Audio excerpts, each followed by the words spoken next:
é o Evangelho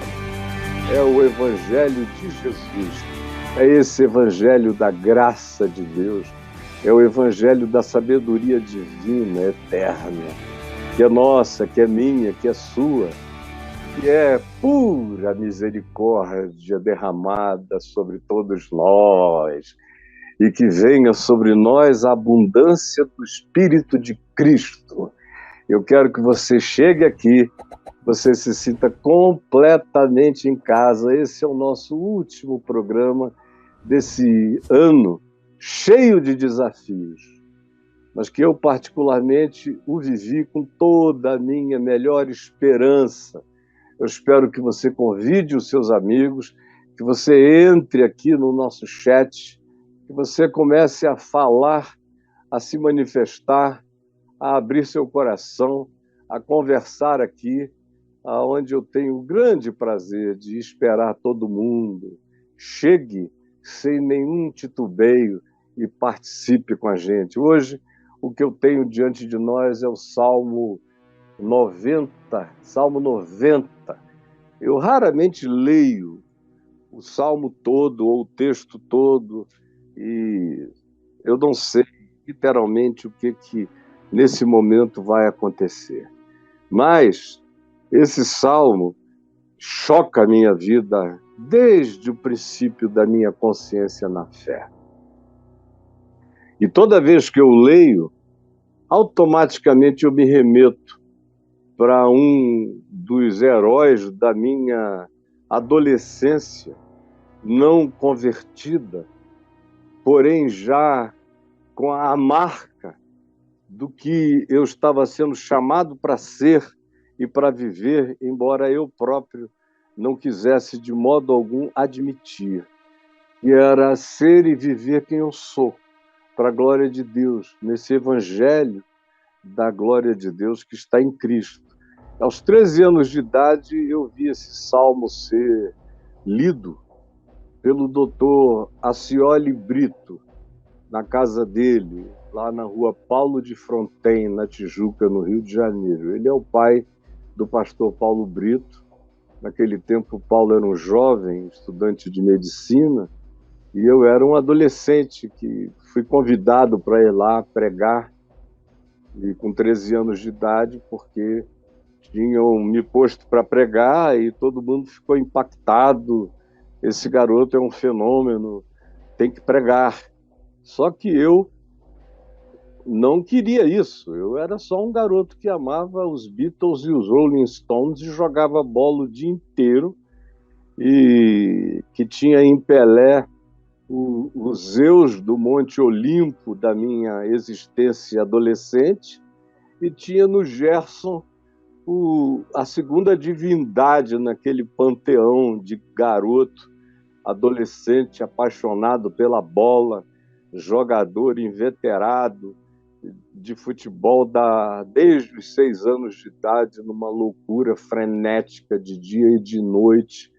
E eu era só isso, e meu pai se converteu. E me pediram para fazer uma oração numa reunião de vigília na Igreja Presbiteriana Betânia, e onde anos depois eu vim a ser pastor, sucedendo o pastor de então, o reverendo Antônio Elias, querido e amado. E eu fiz essa oração e todo mundo caiu num pranto. Eu entrei numa espécie de transe, não me lembro de nada. Quando eu abri os olhos, não sei quanto tempo passou, estava todo mundo de joelhos chorando. E aí o reverendo pediu para eu dar um testemunho no domingo, ou trazer uma palavra no culto da noite. Eu fui fazer isso. Foi outra coisa que quebrantou todo mundo, e aí encheram a minha agenda para 6 meses. Dentre esses inúmeros compromissos, foi uma das coisas importantes que aconteceram, foram as minhas idas para pregar na reunião da casa do doutor Acioli, na segunda-feira à noite e no sábado à noite. Foi lá que eu ouvi pela primeira vez a leitura enfática e pausada do Salmo 90, com uma voz ungida do doutor Acioli Brito. E ele lia, e eu, como garoto, fiquei como uma massa, um barro fresco, no qual se colocou um imprimatur, uma marca, tá, que nunca mais saiu de dentro de mim, que diz: Senhor, Tu tens sido o nosso refúgio de geração em geração. Antes que os montes nascessem e se formassem a terra e o mundo, de eternidade a eternidade, Tu és Deus.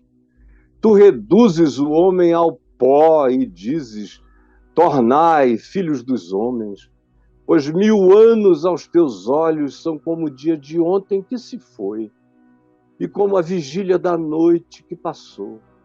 Tu arrastas o tempo na torrente, e os homens e tudo que constitui o espaço-tempo vão passando na torrente do espaço-tempo. São como um sono, todavia, como uma relva que floresce de madrugada ela viceja, floresce, mas à tarde murcha e seca, pois somos consumidos pela tua ira, pelo esmagamento da existência na nossa relatividade e pelo teu furor, pelo embate da existência contra o significado de viver, nós acabamos conturbados. Diante de ti puseste as nossas iniquidades, que saltam nas nossas próprias consciências, porque sob a luz do teu rosto, tu puseste até mesmo os pecados que nos são ocultos, e sabemos disso. Muitas vezes não sabemos nem quais sejam esses pecados, mas sabemos que eles são diante. Pois todos os nossos dias, pensamentos, tudo que somos, se passa sob a tua ira, se passa sob as condições da nossa relatividade absoluta. Acabam-se os nossos anos como um breve pensamento. Ontem eu era um menino, hoje eu sou um velho e eu nem vi passar. Os dias da nossa vida sobem a 70 anos, que me falta mais 2 anos e pouco para atingir. 2 anos e um pouquinho para atingir. Ou, em havendo vigor, chega-se a 80 anos, quando se tem muita força. E só vale a pena chegar com lucidez. Neste caso, o melhor que vem depois dos 80, mesmo que se tenha lucidez, o melhor ainda é canseira, ainda é enfado, ainda é peso, é dor, é achaque, porque tudo passa muito rapidamente. O corpo forte de ontem dá lugar à fisicalidade alquebrada de agora. Sim, tudo voa e se extingue, e nós voamos, e somos como uma folha, como uma pena largada ao vento. Quem conhece, Senhor, o poder da tua ira, da tua santidade, da tua realidade absoluta? Quem, Senhor, conheceu ou experimentou a tua cólera, segundo o que fosse um justo pagamento, segundo o que fosse um acerto de contas? Quem conheceu? Quem dentre os homens jamais experimentou isso? Senhor, ensina-nos a contar os nossos dias, a olhar para trás, a olhar para hoje, a olhar para o futuro.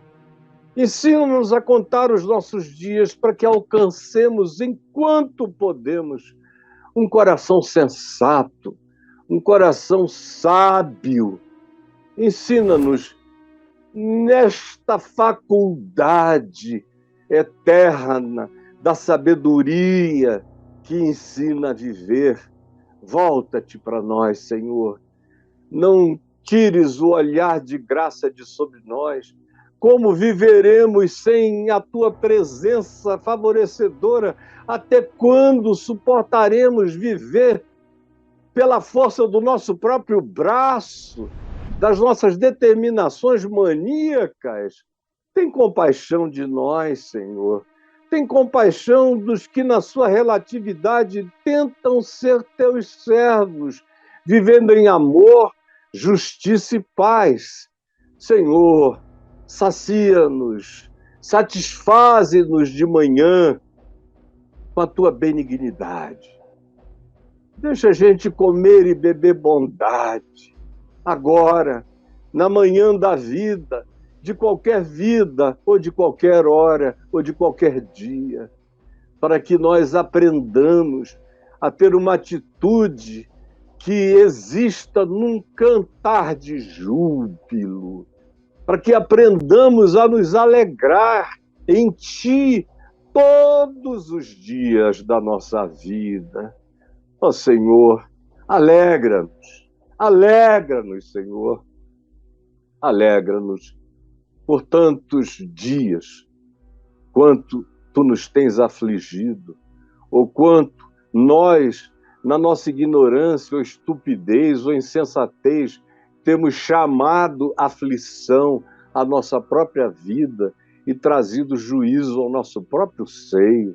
Portanto, Senhor, alegra-nos, faze esta compensação de graça transbordante que vença a memória da aflição em nós.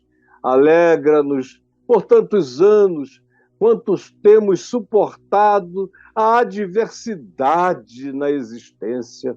Senhor, aos teus olhos, aos teus servos, aos meus olhos, aos olhos dos meus filhos, dos meus netos e dos filhos dos meus netos, apareçam as tuas obras, a tua graça, a tua realidade, a insofismabilidade da tua presença de amor apareça à minha geração, a esses que ainda vivem e àqueles que ainda viverão.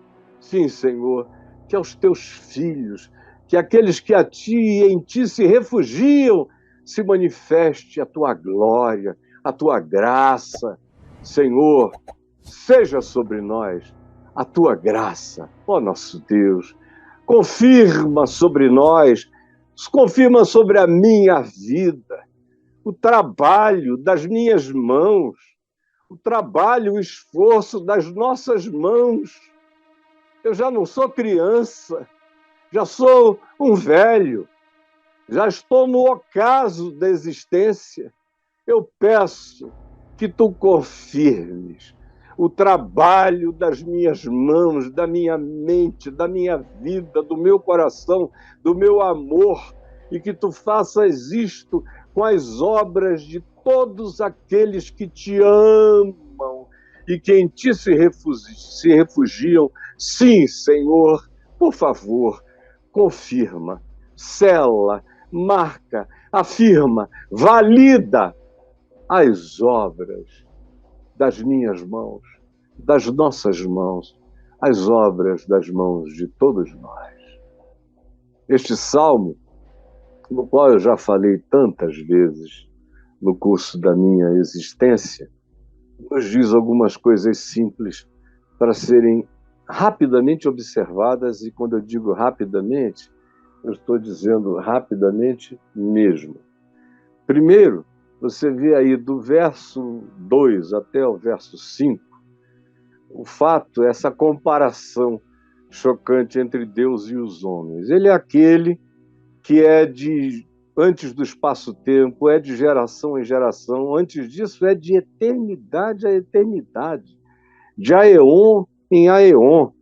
Dizer de eternidade em eternidade não é falar da linearidade do espaço-tempo, é de algo que os seres humanos até o dia de hoje ainda estão tentando compreender, que é o significado do não-tempo, que é a eternidade. Tu és desde o não-tempo. O não-tempo também é em Ti, assim como o tempo é em Ti, assim como todas as dimensões são em Ti. Isso tem a ver com aquele que é o indescritível, o inacessível aos nossos cérebros e pensamentos, filosofias e ciências. É Deus. E o contraste conosco, com os humanos. Os humanos, se diz deles, tu reduzes o homem ao pó. E ele vira pó, ele veio do pó, o pó ele volta. Diante de ti, quem somos nós? Se diante de ti 1000 anos aos teus olhos são como um dia, são como a vigília da noite, de meia-noite de ontem até 6 da manhã de hoje, são anos e milhares e séculos e milênios diante de ti, são nada. Mas para mim, eu não vivo nem 80 anos, nem 85. Se eu chegar a 90, já é um milagre. Quem sou eu? Quem sou eu? Essa é a primeira pergunta que o Salmo põe. E aí ele nos remete para dentro da nossa condição humana, que já está aqui descrita como sendo pó. E o verso 7 diz que é um pó que ainda, além de tudo, é consumido pela ira, vivido na relatividade de uma existência cheia de dor. Como Paulo diz, habitando um corpo de morte, lidando contra todas as formas de furor, de contradição, de conturbação, de agonia. É a nossa própria existência, a nossa condição, as nossas iniquidades, a nossa culpa, a nossa certeza de transgressão. Eu conheço muita gente que não quer pensar em Deus, nem se aproximar de Deus, porque não consegue lidar com a sua culpa. E como não entende a graça, a misericórdia e o perdão de Deus para nós, não quer nem pensar em Deus, porque toda vez que pensa em Deus, pensa em iniquidade, culpa e juízo sobre Ele próprio, porque é o que lateja em nós, é a certeza da nossa condição passageira, súbita, relativa, que não compete a ela qualquer expressão de supremacismo ou arrogância, porque a nossa existência está diante da luz de Deus e a gente sabe perfeitamente como a gente é. Nós somos como uma relva, diz o verso 6, que seca, passa, não aguenta ficar sem água, que murcha, que acaba de um dia para o outro. Vivemos sob a nossa própria realidade de culpa latente, diz o verso 8. Isso e disso ninguém pode fugir. Como diz o verso 10, a nossa existência é pura canseira, total canseira. Essa é a condição quando comparados com Deus, o eterno, o inacessível, o indescritível, o absoluto, e nós, os relativos completos, que somos tomados por arrogâncias impensáveis, no entanto. A pergunta que eu deixo é como é que a gente vence isso? Temos que aprender os princípios simples para vivermos bem. O que se diz e o que esse salmo, que eu já li e agora só passo por cima dele, nos ensina, é que a gente precisa, em primeiro lugar, para aprender a viver bem, a gente precisa contar os nossos dias, como diz o verso 12, ensina-nos a contar, comparar, contrastar, entender, discernir quem nós somos. E aqui o salmo, que é atribuído a Moisés, faz uma comparação de Moisés, ou do Moisés do salmo, ou do Moisés arquetípico, dessa consciência que sabe Deus para si, e que se sabe absolutamente relativo. Quando chocado com a realidade de Deus, porque não há ninguém que conheça a Deus, que não se veja sob esse achatamento. Quem quer que não se achate olhando para o eterno, não teve ainda nenhum vislumbre do significado do que seja e de quem seja o eterno. Mas quem teve essa percepção, a primeira coisa que nessa pessoa se instala é essa consciência absoluta de que sem a sabedoria de contar os dias, de compreender quem somos, a brevidade da nossa existência, colocando a nossa vida sob a pedagogia da luz, da graça, da compaixão, da misericórdia, da verdade e da justiça, como buscas do nosso cotidiano e como práticas da nossa existência.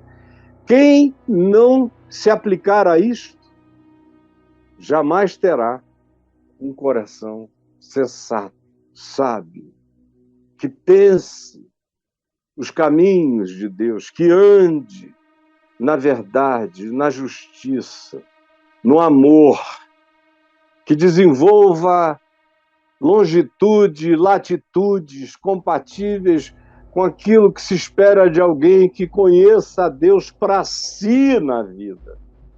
Esse que conhece a Deus para si próprio na vida é aquele que alcança o coração sábio. Você entendeu? Então, a primeira coisa para aprender a viver bem é esta que está no verso 12. É aprender a contar sem essa aritmética da sabedoria, sem esse cronograma, sem essa cronologia, sem essa genealogia, sem essa compreensão de onde a gente vem, quem nós somos, qual é o nosso chamado para ser. Ninguém alcança. Ninguém alcança. Preste atenção, ninguém significa absolutamente ninguém. Ninguém alcança um coração que seja sábio, como Deus nos chama a ter no coração a sabedoria, a sensatez e a lucidez. A segunda realidade, o segundo princípio para se ter um coração sábio é crer nas compaixões de Deus. Eu sei quem eu sou, eu conheço a minha relatividade, eu sei que a minha existência habita um corpo de morte, que a presente contemplação da vida é de relatividade absoluta ainda. Eu estou vivendo na pontinha de um iceberg, mergulhado no abismo da escuridão. É onde eu estou. A grande parte desse iceberg se projeta para a eternidade. É como um iceberg ao contrário, onde a pontinha dele está para dentro, do escuro, das profundezas.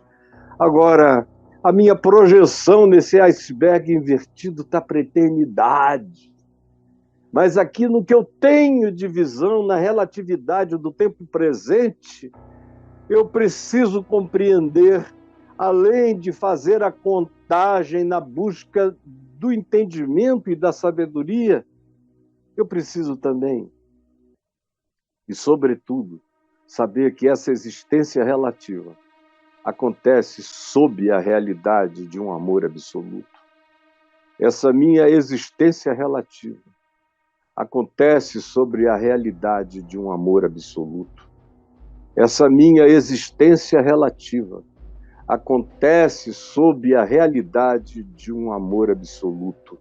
O amor de Deus é o que diz o verso 13, quando diz: volta-te, Senhor, até quando? Tem compaixão dos teus servos. Como diz o verso 7, nós somos consumidos pela tua ira, pelo teu furor conturbados. Agora se diz: volta-te. Não deixa que vivamos só assim, só pensando isso, senão nos tornaremos pessoas amarguradas, autovitimadas, cheias de pena de si mesmas, de coitadismos, inoperantes, improdutivos. Para que se alcance sabedoria, tem-se que ter certeza não só da nossa relatividade, mas da manifestação absoluta da tua compaixão, da tua graça, do teu amor em favor dos que querem te provar, dos que querem te conhecer, dos que querem ser teus servos, dos que querem te servir cuidando do próximo, da vida, da criação, da natureza, dos que querem fazer dessa passagem rápida por essa terra um acontecimento de bondade, de luz, de reverdejamento, de rejuvenescimento, de brotamento das flores de Deus, como eu mostrei no início, aquele desabrochar da vida. Esses que têm essa consciência da graça são esses que, contra toda a relatividade da existência, dão o fruto que entra para a eternidade, que é o fruto da compaixão, da solidariedade, da misericórdia, da graça de Deus, vivida, encarnada, praticada e compartilhada e distribuída na nossa vida. E ainda, para que a gente aprenda os princípios, para aprender a viver bem, é preciso que, além do que eu disse, que está no verso 13, você encontra também os ecos da mesma coisa no verso 15, quando diz: alegra-nos por tantos dias quanto nos tens afligido, por tantos anos quanto suportamos a adversidade. O que se está falando aqui é dessa compaixão, dessa graça que se renova. Mas a terceira coisa que eu tenho que saber, não só é da minha relatividade, não só tem a ver com o absoluto da misericórdia e da graça divina, desse amor maior do que o meu pecar, do que a minha relatividade, que tem que ter a ver com o meu significado histórico. A terceira coisa é saber que eu não estou aqui só para contemplar a minha relatividade ou para olhar distantemente a eternidade absoluta de Deus. Não. Eu estou aqui também para algo muito pessoal, para que a eternidade ganhe a sua manifestação no espaço-tempo e se encarne em mim. Para que a eternidade se encarne em mim. Eu estou aqui para que a eternidade da vontade de Deus, da consciência de Deus, do louvor a Deus, da fé nele e na prática desse amor que precisa ser não verso ou poesia, mas encarnação, precisa ser sangue, precisa ser suor, precisa ser brilho no olhar, precisa ser sorriso, precisa ser força, precisa ser inteligência, precisa ser toda a capacidade que eu tenha, dedicada e posta a serviço de Deus na existência da vida do meu próximo e da criação. Essa é a visão histórica que não pode faltar, é a terceira manifestação daquilo que nos ensina e nos faz viver bem, como diz o verso 16, aos teus servos apareçam, brotem, deem fruto, como no início eu falei, mostrando aquele espigão reverdejante, brotante. Esse é o desejo, essa é a oração aos teus servos, a mim, a ti, aos que procedem de nós, aqueles que a gente pode influenciar, que a esses apareçam os nossos filhos e aos teus servos apareçam as tuas obras, a manifestação da tua mão, o que tu fazes, que a gente veja, como eu mostrei no início, aquele espigão da vida abrindo, que as sementes da misericórdia de Deus se abram durante os dias da nossa existência. A gente viva para ver essa graça se abrir, aos teus servos apareçam as tuas obras. Ó Deus, eu quero ver o melhor de ti manifesto na minha vida, na vida dos meus filhos, dos filhos dos meus filhos, e que aos seus filhos se manifeste ainda a tua graça, que de geração em geração, ó Deus, não falte revelação do teu amor àqueles que procedem de mim, como diz o verso 17, na quarta coisa que tem que me impregnar, que é essa certeza de que eu não vivo sob ira. A ira está presente no mundo, eu vivo sob relatividade. Mas antes de tudo e sobretudo, eu sou um cidadão que respira graça, que habita o refúgio. Seja sobre nós a graça do Senhor nosso Deus. Que coisa mais veemente. Seja sobre nós a graça do Senhor nosso Deus. Seja sobre mim, seja sobre você, a graça do Senhor nosso Deus. Olha que coisa mais linda. E aí ele diz, confirma. Confirma. Confirma sobre nós, Senhor, as obras das tuas mãos. Apareçam elas, os frutos da graça. E sela, marca, confirma. Põe o teu imprimato nas obras, nos trabalhos, na mensagem desta manhã, nas mensagens da minha vida inteira, nas obras de toda a minha existência até o dia de hoje e na existência de cada um daqueles que estão ouvindo essa palavra, se regozijando e dizendo amém, amém, amém e amém. Confirma sobre nós as obras das nossas mãos, sim, ó Deus, sim, sim,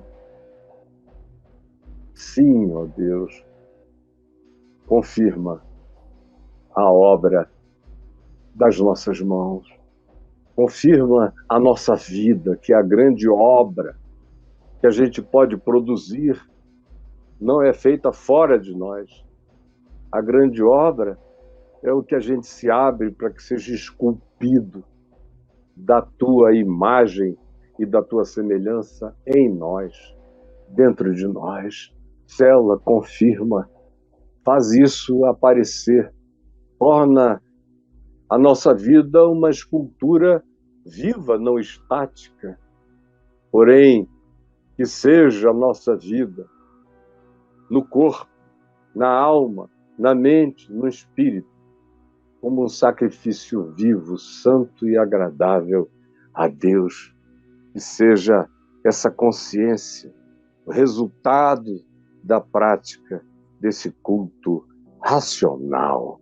Jesus, neste final de um ano tão difícil, tão conflituoso, de tantas ameaças, de tanta expressão de ódio, de raiva, de divisão, de desunião, de desejo de extinção. Quanto pecado de ódio, de homicídio subjetivo, quantos milhões de homicídios que não viraram estatística policial, mas que aconteceram nas famílias, nos casamentos, nos vínculos os mais diversos que foram desvinculados, nas expressões que se fixaram em ódios de separação. Que ano pavoroso, que ano desnecessário, quando fomos tangidos pela vara da loucura, da insensatez, quando queriam nos guiar para o abismo, para sermos solidários à vala, às sepulturas comuns, aos veios de separação que se alargavam e só se alargavam. Senhor, como foi difícil. Para uns, isso ainda está acontecendo, eles estão ainda no meio dessa milícia totalmente enlouquecida, que precisa voltar à sensatez. Ajuda-nos a recuperar os sentidos. Ajuda-nos a voltar da loucura. Ajuda-nos a cairmos em si, em nós mesmos. a cairmos na nossa própria consciência, a voltarmos a nós mesmos. Eu te peço que tu amanses o nosso coração e que a luz vença os pensamentos confusos, turbados, misturados, enlouquecidos que foram semeados em muitos de nós, porque mesmo não dizer em todos nós. Tem compaixão de nós e rasga as dívidas passadas e ajuda-nos a nos projetarmos numa perspectiva nova para a chance desse futuro que tu nos abres de novo e de novo, porque tu dizes, tu esmagas os homens no pó, mas tu dizes, tornai, filhos dos homens. E aqui estamos nós, chamados de volta, para recomeçarmos tudo outra vez. Dá-nos força, luz, poder, graça e a sabedoria do amor. É o que eu te peço, por mim e por todos nós que estamos aqui, e que veremos e ficaremos impressionados com a tua verdade insofismável, incontestável. Em nome de Jesus. Amém, amém e amém.